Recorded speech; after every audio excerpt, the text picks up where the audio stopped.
அப்போ உங்க கணக்கு என்பது என்ன? ஒரு தேர்தலையாவது நீங்க சந்திச்சிருக்கணும்.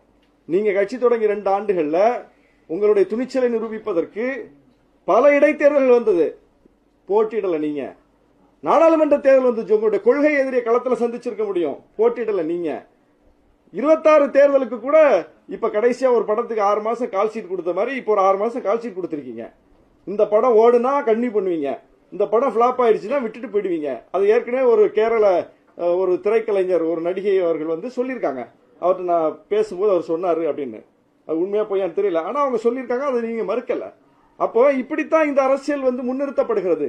இது அவ்வளோ பெரிய ஒரு சுயம்புவாக களத்திலிருந்து வர்ற ஒரு லீடரோட ஒப்பிட்டு, எக்ஸ்டம்போரா பேசக்கூடிய லீடர்ஸோட ஒப்பிட்டு, எந்த கேள்வி வைத்தாலும் பதில் சொல்லக்கூடிய லீடர்ஸோட ஒப்பிட்டு, ஃபயர் விட்டுட்டாரா அப்படி விட்டுட்டாருன்னு 10 பேர் ஏன் பேசுறீங்க? அப்போ இது ஒரு வேலை திட்டம் போல இருக்கு, புனைவா இருக்கு, ஒரு செயற்கையா இருக்கு.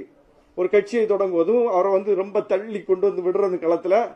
அவர் வரவே மாட்டாரு, வீக்கெண்ட்ல வருவாரு, எப்போது ஒரு நாள் வருவாரு, ஏதாவது ஒன்று பேசுவாரு.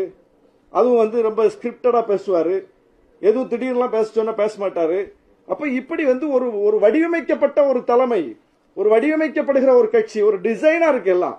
இது வந்து தமிழ்நாட்டு அரசியலுக்கு உகந்ததல்ல.